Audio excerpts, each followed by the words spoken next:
Linda Hirsch, and this is EdCast, a program created and produced by educators for everyone interested in education.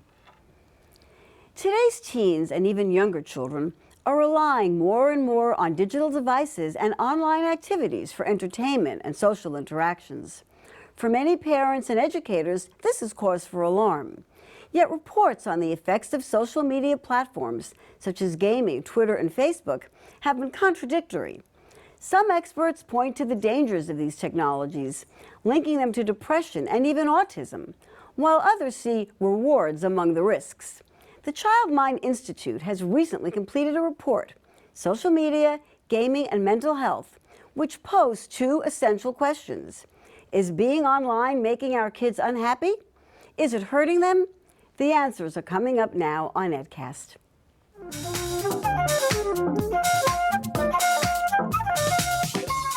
Hey, I'm Simon, and like many others, I played video games since I was a little kid. Only for me, it turned into an addiction that was making my life harder. Before I turned 15, I was playing video games a lot, but not so much to ruin my grades or affect other aspects of life. Then, my friends introduced me to one competitive online game. I'm not going to call it by name, but most of you will probably guess which one I'm talking about. We were playing together, talking through microphones, and it was a lot of fun, while working together as a team. Soon, my friends moved to other games, but I stuck with it. It wasn't just fun for me. It also was interesting to develop my skills in it. Honestly, I dreamed of turning into a professional gamer one day, and all my free time went to this. Basically, it felt like I was doing something useful. Before, games were just about having fun, the same as like watching a movie or reading a book, you know? But now, it felt like it was a lifestyle. I spent all my free time playing it, usually until morning. Of course, in school I was sleepy and exhausted, and even if I wasn't, I was thinking about the game all day, watching videos about it, reading news, and exploring new strategies for it. And then, as soon as I would come home, I would start playing it again. Usually, I would think that I would play a bit and then do my homework and chores. But then, it was 1 more hour, then 2, 3, 5, and then it's morning again. At this point, my grades seriously went down. And needless to say, my friends long have forgotten about me.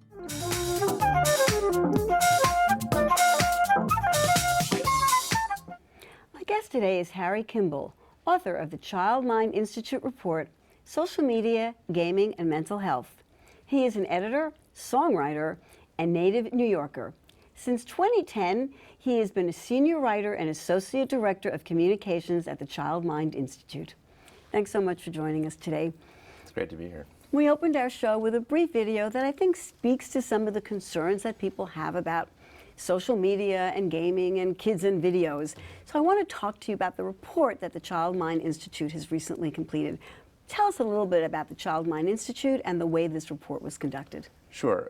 So the Child Mind Institute is an independent national nonprofit organization that is dedicated to transforming the lives of children and families who struggle with mental health and learning disorders.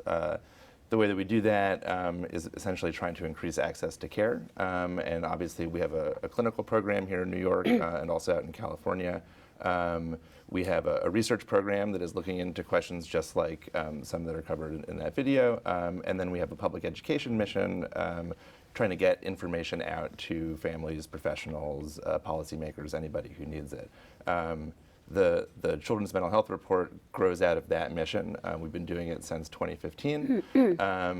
And we've covered topics like anxiety, school-based mental health interventions, the adolescent brain, and then this year, and every year, it's a big hot topic, social media and gaming.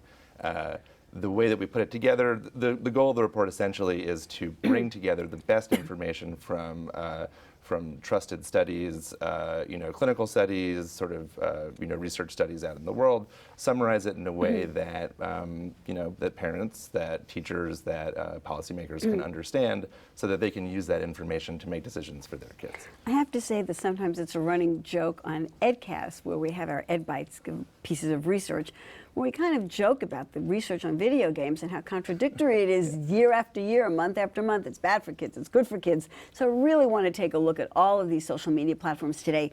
When we are talking about social media and gaming, what are the platforms that we are considering? I mean, so social media, obviously there's a big universe of social media. A few years ago, Facebook was the big one. It's, not as popular these days with tweens and teens and adolescents. Twitter to a certain degree. Instagram is huge with this population. We have newer ones that are coming along, video sharing services like TikTok or Snapchat, and all of these, they tend to start in one area with a sort of a gimmick and then grow and include a lot of different features like direct messaging, rating, your friends and stuff like that. So I think that those are the ones that we're talking about there. Gaming is obviously like, a huge field in itself. It seems like kids these days don't usually, like when I was growing up, a video game was something that you played maybe alone, maybe with one friend, and you weren't connected to the internet because we didn't really have the internet. Right. Now, massive multiplayer online gaming is huge. These the gaming sort of also has a big social component to it. As you saw in that video, like people play together, and they don't need to be in the same room. They can be across the world playing together. Talking to each other, chatting. I mean, we hear a lot from parents who say, the kids playing, Fortnite, and they're just chatting, they're talking. It's like, what are they talking about? And that's just, social interaction. Right. It's just not face to face. Now, I want to ask you, according to your own research, over the past decade or so, what has been the shift from person-to-person communication among teens to online? Because you just mentioned you game with people you don't even have to see. Sure. So the shift has been a decrease in the priority of face-to-face communication and an increase in the priority and in the comfortability with online communication for tweens and teens. I think that you have some research that we cite in there from Common Sense Media, I believe, that, or maybe it's the Pew Internet Research Study, talking about how, say, like a decade ago, it was about 50-50. Kids were comfortable with being face-to-face or being online. And now maybe 30% of kids say, I want to be face-to-face, and the rest of them say, I'm totally fine interacting online with my friends. Now, why is this significant? Well, it's significant for a variety of reasons. To just comment on the joke that you talked about earlier, about is it good, is it bad? The answer is, and it's funny, we don't really know. There are some indicators that this move towards, online communication is concerning. There are other indicators that say that this is, either benign or that there are positive mental health effects for kids. But one of the classic things we mention is that if kids are online talking and they're comfortable doing that, then they're not doing offline interactions. And we have historically said there's a given priority and said that it's good for kids to get together face-to-face, offline, in the real world, maybe going outside, maybe having interactions that are a little bit more meaningful. So those are the kinds of things that we worry about. Sorry. I was just, it says, I read, I think, in your own data that the average American child maybe spends 6 hours a day looking at a screen. That sounds about right. I'm not sure if that's in there. Well, I know I saw that somewhere. Yeah, right? for 6 sure. hours a day. That's a lot. Right. So I know parents worry about addiction. Is it possible to become addicted to videos or online? So this is like a central question that I think every parent has these days. Is my kid addicted? Yeah. Can my kid get addicted? Addiction, when we talk about sort of drug addiction is a behavioral, it's a diagnosis. It means that you're sort of dependent upon a certain substance and that you'll do certain, the diagnostic criteria are fairly clear. Video games and social media are not drugs. They don't have direct chemical effects of taking it on your brain or your body. So we don't want to say this is totally like an addiction. However, and yet, there are at least two different sort of addiction type diagnostic suggested diagnoses. One of them is in the DSM, which is the Diagnostic and Statistical Manual of Mental Health Disorders, which is sort of like the Bible of psychiatry. And that one's called Internet Gaming Disorder. It is a proposed diagnosis. It's in the book. and there's another one called problematic internet use. Both of these they borrow from the literature of substance use research, the sort of criteria and questions that you would ask. And it seems like, some of these things do match up. They're, in particular, and I want to make this point, like the internet and, social media and gaming, they can be good, they can be benign, they can, maybe be, troubling for some kids. But when young people start using, social media or gaming as a way to cope with some sort of problem in their lives, like in the video that you showed, if young people are thinking about it all of the time, if they rush home, to get online right after school, if they're losing friends, if they find themselves lying to cover up their use. I mean, these are all like huge red flags, and I don't think it really matters. It doesn't really matter the mechanism of that sort of like whether it's an addiction, we call it that or not. It's a big problem, and it's not the fault of social media or the game, right? It's a maladaptive way of coping for that young person. Are some kids more susceptible than others? For sure. And how would you know? Would there be any signs that would let you know that particular child is a particular risk? Definitely. And I'll take this moment to say that we summarized some data in the report that talks about the correlation between online, like sort of excessive online use, excessive gaming, and mental health disorders like, ADHD, anxiety, I want to depression. talk about that. Let's look at that. And then, so what that means to me is like, we can't really say like this causes this. We would need better funded studies. We would need to take a lot of time to do longitudinal studies to show like, here's what happens when a young person who is at risk for, say, depression comes into contact with social media, and then we follow that kid for a while. We could make some assumptions about how it happened.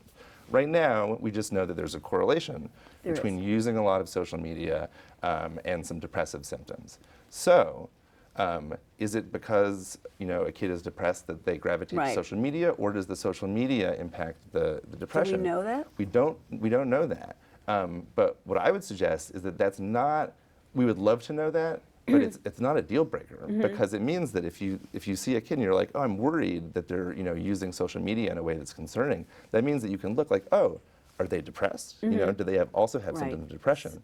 And the same thing, if they have symptoms of depression, let me look, maybe this is also a problem area in their life, this social media or gaming. This study on problematic internet use, PIU, I think you call it, I like that. Now, so you've talked about the link to depression. How about things like autism and ADHD? I know we talk about that too. Right. So I think what you're referring to is the Child Institute has a study called the Healthy Brain Network that is running in the city right now. It's an incredible, it's a rich data set. We're looking to get 10,000 kids, and we do imaging and we do these comprehensive diagnostic interviews. And they're about to publish some data on this topic, problematic internet use, and the links to the mental health disorders. What they're showing is that there are definite correlations between PIU and depressive symptoms and ADHD. The ADHD connection is, there's a lot of literature on this as well. In fact, there are some studies that we talk about in the report that look at what a lot of gaming can do to the symptoms of ADHD, and it appears to increase them. And again, that's like, does gaming cause ADHD? So the contradiction here, of course, I'm sure there are many parents who'd say, my child with ADHD can sit in front of that console for hours. So why that contradiction in the sort of behavior and being able to focus, laser-like so on I think the game? With ADHD in particular, I'm not a clinician, but I work with a lot of them, and I talk to them all the time about this. The neurobiology of ADHD is something that we know a little bit about, and there's this definite concept that there's a dopamine deficit, and so the kids with ADHD are really drawn to novelty. It does something for their brains in a way that it doesn't do for like the quote-unquote typical brain, right? So a kid, if you go to a video game that's fast-paced, it's giving a lot of immediate gratification, that is like, I hesitate to say this, but people talk about it, it's like a drug, right? It sort of, attracts them and it brings them in. Is that a good or a bad thing. I mean, I think it's a fact that Okay. some kids are more at risk to get drawn in to this sort of screen-based entertainment. Now, you also look at social media and gaming and the link to eating disorders. What might be the correlations there? Well, I mean, for many, like, I think since the birth of the internet, really, there's been this kind of like, it's called like a pro-anorexia Oh, I see. sort of underbelly. And because the internet it's so image focused, and it allows for this kind of Shaming, like body exactly shaming, the and feedback, and you know, you don't look well. want to go for validation, and then you know, people can just say, oh, you know, you don't look good, or you should look more like this. It's also a place where a lot of people offer tips to do things, you know, Don't to do eat. better. Right, and so don't eat, you Don't know, like eat, here are the right. tips for how to live this lifestyle. right. Thinspiration is what it's called. And you can spread that around. Yeah, and so it's not good. And there are real links between, you know, going online and getting involved in these sort of communities, and then having a negative self-image, negative body ideal. So let me flip it a little bit and talk about some of the perhaps positive Yeah. effects of some of these things. What might be positive? So I think the whole thing, like the whole kit and caboodle, like the internet, can be very, very positive for many kids, particularly young people who feel like they don't fit in for whatever reason. You know, they're, like I said before, this link that the directionality between depression and you know, using social media. If because somebody is depressed, they go seeking connection online, that's not a bad thing necessarily. It's a very, you know, it's possible for young people to find a lot of validation from positive communities online. I'll take this a step further. Now we're seeing the specific development of therapies, like behavioral therapies that live online, right? And these are like research-based ways to help kids, and they just take advantage of delivering them online. A lot of young people don't live near, you know, the great sort of like, you know, hospitals and resources we have in New York City. A lot of young people don't want to talk to somebody face to face. These are a lot of reasons why we can use this, you know, delivery mechanism to get to young people. Let's take a look at gaming in particular, because there's so many fears about gaming, and the video that we showed in the beginning was Sure. about that. One of the contradictions that we always used to see here, that I used to report on, that I do report on, is that it's addictive and you lose sleep and your grades fail, but that also it can lead to problem solving and collaboration. I mean, kids, is that true? I mean, so what do you see in that mix? Are all those things true, or do they balance each other out in some way? Right. I mean, I think that they're all true. You know, again, I'll say that, like, you know, I'm not a clinician, so I don't see I haven't talked with specific, you know, kids who deal with these problems. But the problem solving. We also see a lot of games that aren't just over-the-top violence. You know, a lot of games that are coming along these days have elements that are, you know, geared towards, you know, problem solving. And I think particularly now with these sort of these games that have this social interaction component, there's some social problem solving too, team building. Right. The other thing that I was interested in the video that you showed, this kid was thinking about, maybe I can become famous doing this. And again, like to me, and I think to a lot of people who are not young, really young, they're like, oh, that's, you know, that doesn't make any sense. Like, That's I didn't grow up, ridiculous, right? that's ridiculous. But it's real, you know? And to have that aspiration, I mean, maybe not every kid is going to get that, but this is a world that's, you know, people are online, they're having livelihoods, they're interacting, and they're inspiring people. People see people famous for a lot less. You're totally right. So, I mean. So I think that, I mean, I would say in general that the stuff that kids do online these days is not that different from what kids used to do when there wasn't an internet. Okay. And so they're just sort of like, you know, flexing their muscles Right. and doing the stuff they need to do in a different environment. And that we should, you know, to the degree that we can, embrace that environment and try to make it better. So let's go to something, of course, that worries me when I see it, and I want to know how worrisome is it. And that is really little children on screens. And I mean babies, I mean, so they can hold it. They seem to be sitting in the stroller looking at it. or toddlers who really are reading things on screen? I know the American Pediatric Association has some recommendations. I want to know from your studies, what are the recommendations for babies and toddlers and screen time? Right. So I think that we definitely suggest that families adhere to those AAP guidelines, which is basically for kids up to a year. It's like No screen time, nothing. I think that one of my colleagues, Dr. David Anderson, has talked about how maybe if you have a family member who is across the country and they do a video call, that like that a might be fine. FaceTime thing. Yeah, exactly. Okay. But you really don't want to do that. And then keeping screen time, down to I think it's a half an hour a day, and this is like educational video kind of stuff between the ages of 1 and 2, and then like an hour for toddlers. I really, yeah. And so that's pretty limited. As kids grow older, again, this is the reality of the 21st century. Is there's everything gets done on screens. I know. You said before that, and the average is 6 hours a day for kids. It doesn't surprise me. A lot of times that's happening in school. Yep. This is how kids get information. We have reported on EdCast that there are studies that show that reading comprehension is not as good reading on screen as it is reading print. Right. And there are a number of studies that show that, and I think people forget that. But let's go to smartphones quickly. I know we're running out of time. Smartphones. Every kid wants a smartphone. They even have little baby, toy ones. What age do you think kids should get a smartphone, and is there any kind of guideline for that? So again, like I said, I'm not a clinician, and I don't really know what the definite age should be. I think that it's something that, every family, and it's different, and every kid is different. I think that it should be a decision that's made. This is not something that's like, oh, well, every other kid is getting a smartphone, so I should give my kid a smartphone.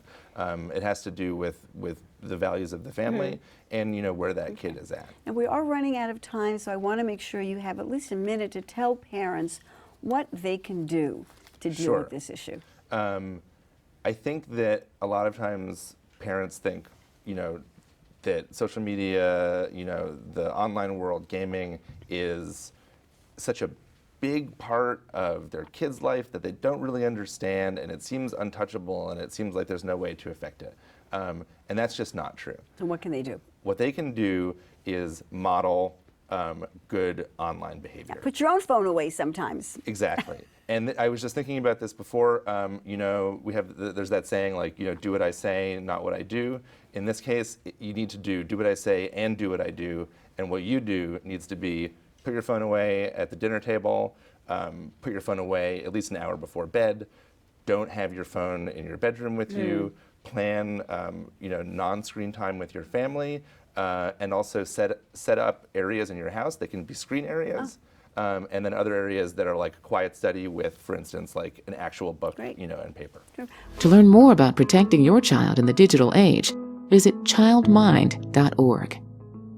We've run out of time completely, so I want to thank you so much for joining us today, Harry Kimball from the Child Mind Institute, to talk to us about a really timely topic that I think has been confusing and concerning to so many people. So thank you again so much. My great pleasure. Don't go away. We'll be right back with our Ed Bites.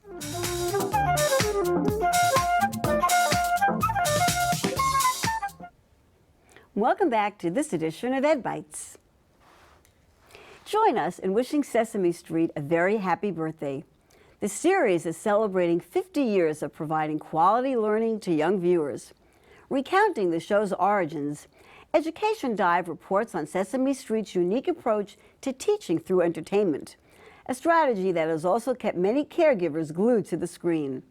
Today, Sesame Street provides the latest information on science and technology, while it continues to foster the important social skills of empathy, cooperation, and caring for others.